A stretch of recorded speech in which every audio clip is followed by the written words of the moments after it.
Good morning to all. We will be starting with the first physics chapter, 11th chapter, force and pressure. So, in our day-to-day life instances when we talk about, we come across many instances like picking up a book, pushing each other, pulling the door or pushing the cupboard. So many things, lifting up a pen, right? So all these instances what we do, that is pushing, pulling, lifting, picking, flicking, right? So all these things, actions what we do in our day-to-day life will result in the change in the motion of an object. Yes? How it will change? Either we are pushing it, pulling it, flicking it. So they are giving a change in the motion. So that change in motion is nothing but a force, what we talk about. So how do we define a force? So force is nothing but a push or a pull of an object. A simple definition. Force is push or a pull of an object is termed as a force. So this is the definition of the force. So in this lesson, we will be studying about the definition of a force, what are the effects of the force, how it acts upon an object, so which are the different types of forces, some are contact, some are non-contact forces, and we will be also dealing with the pressure. Right? So the first part we will be discussing about force and its types and its effect. So when we talk about a force now, how does force affects or how does it makes or changes the position of an object? Let us first understand here with few things, few effects of force. Force moves an object from rest. Okay. So if I, for example, if I take this pen and keep it on a table, the pen will not start moving automatically by itself, right? So external force is required. Now what is that external force? That external force may be I picking up the pen or somebody throwing just a book on the table and the pen is moving aside, or the pen is so light that due to air also the pen just starts moving aside. That means pen is moving aside only if there is something external thing acting on it. Moves an object from rest. This pen was at rest. So there was some external thing which was acting on the pen so that the pen could move from one place to another. I just took an example of a pen. That means any object which is at rest, right, that will move from one point to another because of force. Now if I have to push a chair, the present chair is at rest. That means I am applying some force. The chair is moving from one point to another. Moves an object from rest. Yes. Next, change the direction. Now, what do you mean by change the direction? Now, here I can give many instances. Now, first let me take a very simple example. You have a toy car. So, you just drag it backward and you just leave the toy car. What will that toy car do? If you have done it in this way, the toy car has to go in this direction. Correct? In between, at one point of time, somebody will just come and just put a small or will just push a car. So the car which was going in this direction, what happened? Somebody put some external force, so the car started moving like this. You got my point? Or let somebody not come. What happened was the car was moving. Suddenly it just hit a small obstacle on the way. So the car which was going directly changed the direction of it. Right? Change the direction. Under what condition? If you have applied some force and it is moving, if any other obstacle, that is nothing but an external force which it comes, changes the direction. Now for example, a cricketer, he is kicking a ball, right? So change the direction. So the ball which is coming towards him. So with the bat when he hit it, it is changing the direction, right? So he is applying force. That is why the ball has changed the direction. It hits the boundary. So change the direction. Force allows you to change the direction of an object. Bring the object to rest. Now when I spoke about moves an object from rest, it also brings the object to rest. So I just roll a ball on the ground. The ball does not keep rolling on and on, right? The ball has to come to stop at a particular point of time. So how did the ball come to stop? That again we'll discuss another point, frictional force, later. But the ball stopped. The force what you have applied, so to what magnitude of force, what amount of force you applied, that got ended there. The ball stopped there. That is one condition. The ball was moving. Or what you can say here is, same thing, let me give an example of cricket. So I hit a ball with a bat, it changed the direction. So a fielder, he caught the ball, right? That means he brought the ball which was in the motion to rest. Brings the object to rest. The ball which was in motion from the first instant, it came to rest, correct? So force, with he had to apply a force to catch a ball, right? But it came to rest. So brings the object to rest. Decrease or increase the speed of a object. Now here again simple example if I have to give you. Suppose a cricketer itself, he has thrown a ball, so the batsman has hit a ball, right? Now fielder tries to catch a ball, but the ball missed from a particular fielder while catching it. That means he just touched the ball and the ball just missed from his hand. That means the minute he touches the ball, what happened, with what speed the ball was actually flying in the air, the speed slightly reduced because slightly an external force tried to stop it, right? But he couldn't. So it became very easy for the other fielder to catch it immediately. So decrease or increase the speed. Here I spoke about decreasing the speed. Right? Now increasing the speed of an object, how it could be. So we can take a two-wheeler example. You are driving, you are riding. So you sometimes apply brakes, you are decreasing it. You give an accelerator, it increases it. That is one instance what you can give, right? Another one example, you are playing a volleyball, you are passing the ball, right? So the ball came to you, it was about to touch the ground, right? Its speed gradually decreased. What you did, you just flicked the ball and passed it on to the opposite opponent. That means you increased the speed of the ball by picking it up and passing to the another opponent. Because the ball's speed had reduced, it was almost about to touch the ground. So these are the simple common day-to-day examples what we talk about, where we do not actually term that as, oh, we applied force here, we did not apply force here. No, but that happens in our lifetime, right? Decrease or increase the speed of the object. Next, change the shape of an object, size and position. We'll discuss each of this. So when I talk about the shape of an object, let me take a you make chapati at home, right? So what do you do with that dough? You try to knead it. So when you are kneading it, you are changing the shape of the dough regularly. That means you are pressing it, you are making it small, you are changing its shape. It finally comes to one fine shape. That means by pressing it or pushing it or crumpling it, you are changing the shape of an object. That is one thing. Size, position, of course, yes. By it can change the shape, we understood, change the size. Yeah, it was a quite big dough, you pressed it, you crumpled it and you made a smaller one. That is changing the size, changing the position. Now position, what all we understood here, how it changes the position when we apply an external force. So force can change the shape of an object, size, position. It need not happen at all at once, but it can happen in any of these instances. So these instances sometimes they can happen at one single example or it can happen in one particular thing. Now for example, if I apply force to push the ball, do you think anything of this will happen?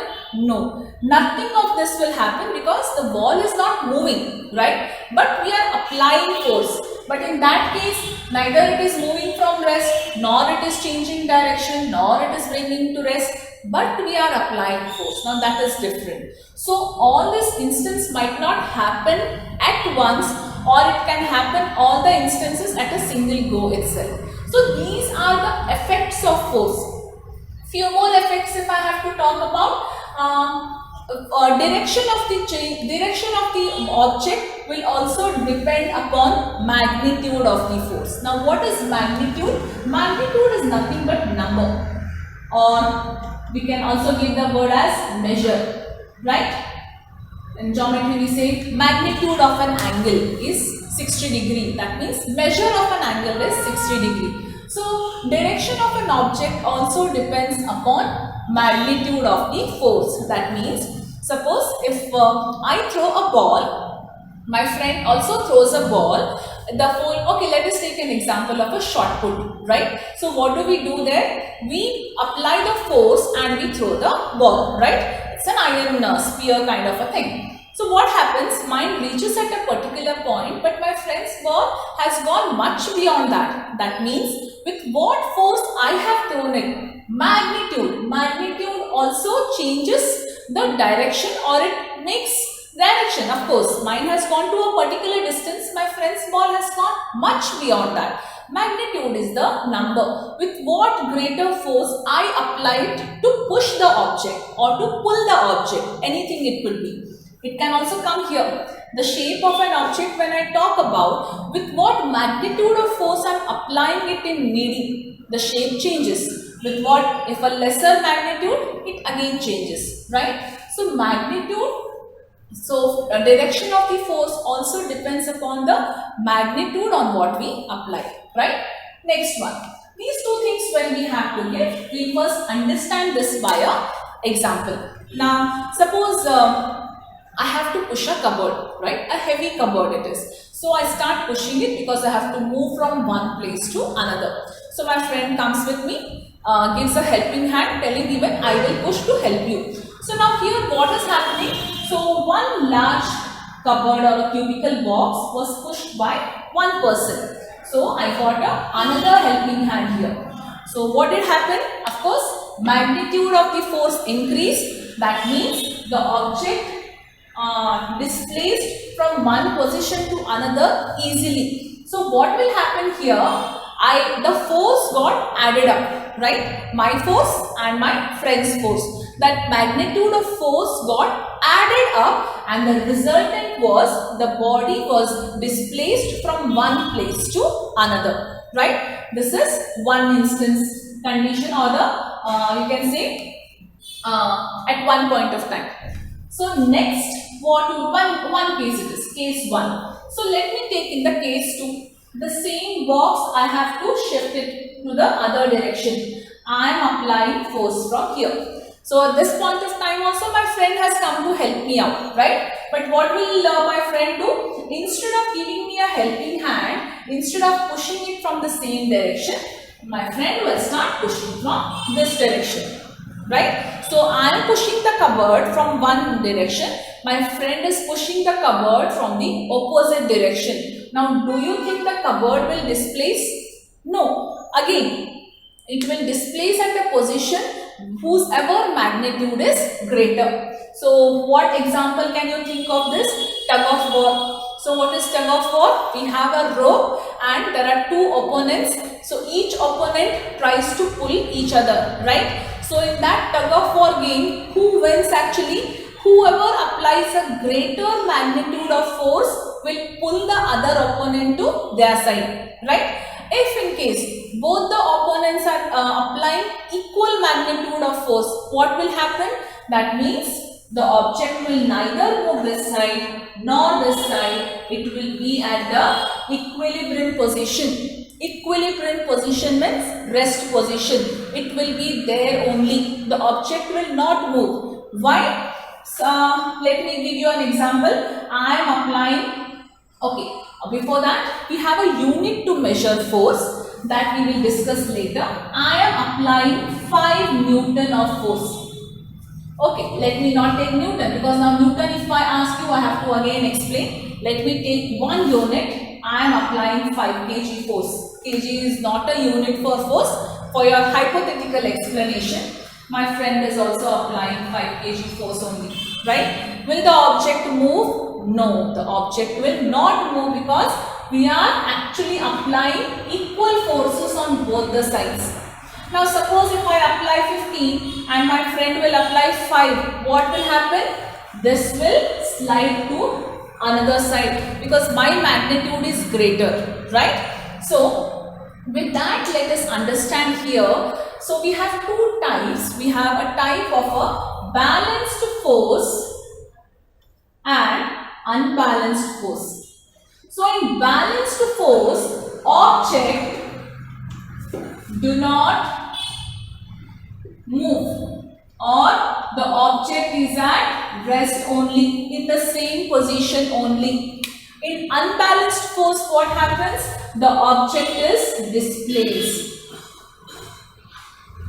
right? So how do we define now balanced forces? Two equal forces, I will make this 5 only, two equal forces acting on an object on the opposite direction is called as a balanced force. Two equal forces acting on an object on the from the opposite direction, from both the direction, is called as a balanced force. In balanced force, the object is not displaced from a position. It is at the same position only, right? What is unbalanced force? Unbalanced force is unequal forces acting on an object from the same direction, right? Right, because I am giving 5, my friend is giving say 7. So this force will get added up. In unbalanced forces, force will get added. Correct now? My force and my friend's force added together, so it was a larger magnitude and the object was moved very easily. Balanced forces, what happened? The forces got subtracted. Correct, no? 5, 5. 5 minus 5 will give you 0. That means no force at all. No force at all because same force was acting. So, two equal forces acting on an object from an opposite direction is called as a balanced force. In balanced force, object do not move from one position to another. Unbalanced force, two unequal forces acting on an object from a same direction is called as an unbalanced force. In unbalanced force, forces gets added up and the object is displaced from one point to another. So this is all about introduction to the force. What are the effects of the force? How the object gets displaced from one position to another, which gives in change of shape, size, position, increase and decrease the speed of an object, brings the object to rest, changes the direction of the object. It also which depends on the magnitude. So next we will check now what are the there are two types of forces basically. One is contact forces, another is non-contact forces. So now the word itself will tell you what is contact and non-contact. Now contact means forces which are in contact with each other are called as contact forces. Forces which are not contact with each other are called as non-contact forces. We will be discussing about these types of forces in our tomorrow's class, but I'll just give you a brief explanation about contact and non-contact. Now when we talk about contact forces, for example muscular force, suppose if I have to lift this pen without touching, can I just lift this pen? No, because I am not a magician, right? I have to apply a force to lift this pen, right? Or whatever it is, I have to push, that means I have to come in contact with an object, correct? That is a contact force. Non-contact forces without touching anything, that comes under non-contact. Now, without touching anything, is it a magic? No, but still, magnetic force, you did not touch another object, magnetic attraction will just pull towards it, gravitational force. So, all this will come under non-contact forces. So, types of forces, that is contact and non-contact, we'll be doing it in our tomorrow's class. So, in today's class, whatever we have understood about force, its definition, effects of force, any doubt in this, you can call on the same day of the video set. Thank you.